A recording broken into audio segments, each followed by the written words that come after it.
আমি সবসময় হচ্ছে বিভিন্ন মানে বিরোধিতার জন্য দাঁড়াই। আজকে থ্যাংক ইউ জানাচ্ছি যে আজকে এই ধরনের একটা সিদ্ধান্ত নিয়েছেন। আমার এই অপোজিশন থেকে আপনাদের সবাইকে থ্যাংক ইউ জানাচ্ছি যে একটা বসার অন্তত জায়গা হয়েছে।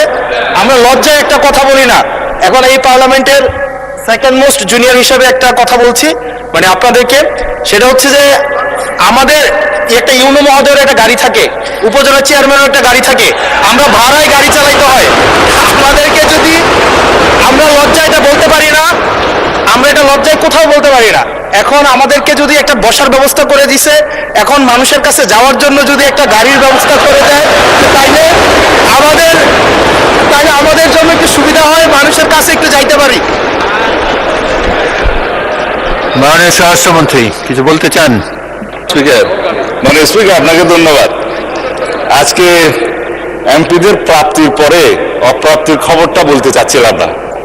আমাদের মাননীয় প্রধানমন্ত্রী যেদিন সংসদ নেতা নির্বাচিত হয়েছেন, আমাদের পার্লামেন্টারি পার্টির মিটিংয়ে প্রথমেই দুইটা অনুশাসন দিয়েছেন যে আমরা এমপিরা এই নতুন পার্লামেন্টে জনপ্রত্যাশা অনুযায়ী আলাদা কোনো সুযোগ সুবিধা নেব না।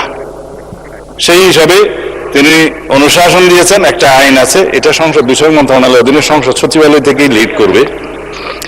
এই আইনে আমরা একটা সংশোধনে আনবো যে এই মহান জাতীয় সংসদের কোন সদস্য আমরা ট্যাক্স ফ্রি গাড়ি নেব না।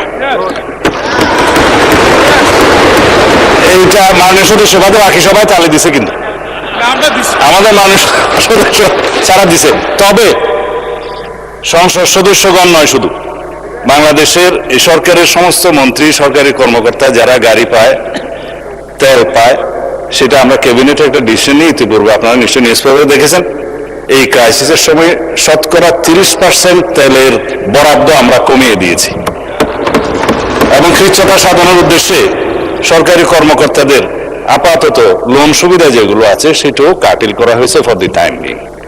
এই সমস্ত এগুলো আমরা সবই জনবান্ধব এবং জনপ্রত্যাশা অনুযায়ী যাচ্ছি, আমাদের মাননীয় প্রধানমন্ত্রীর নির্দেশনা অনুযায়ী। মাননীয় সংসদ সদস্য নিশ্চয়ই অফিস পেয়ে খুশি হয়েছেন, আবার গাড়ি না পেলে নাখুশ হবেন। তো সেই জন্য কিভাবে কি করা যায় সংসদ সদস্যদের যানবাহনের ব্যবস্থা, সেটা আলাদাভাবে আলাপ আলোচনা করে সরকারি দল বিরোধী দল একটা বিহিত ব্যবস্থা করার জন্য আমি মাননীয় প্রধানমন্ত্রীকে অনুরোধ জানাচ্ছি। ধন্যবাদ মাননীয় স্পিকার।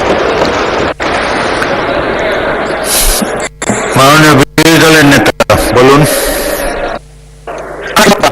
একজন সদস্য তিনি এই দাবিটা সামনে এনেছিলেন, ট্রেজারি বেঞ্চ থেকে এটাকে কগনিজেন্সে নিয়ে বাস্তবায়নের উদ্যোগ নেওয়ার জন্য আমি ধন্যবাদ জানাই। তবে একটা কথা আছে যে ছোটদেরকে কখনো না বলতে নাই, তাদের আবদারে সবসময় হা বলতে হয়। হাসনাত আব্দুল্লাহ বলে ফেলেছে, সাথে সাথে না না বললে আমি বেশি খুশি হইতাম। আমি চিন্তা করেছিলাম যে এত বড় খবরের পরে বিরোধী দল থেকে কিছু মিষ্টি খাওয়াই দিব, কিন্তু এখানে এসে বাধাগ্রস্ত হয়ে গেছি, পারলাম না, একটা ধাক্কা খাইলাম। মাননীয় স্পিকার, আপনাকে ধন্যবাদ।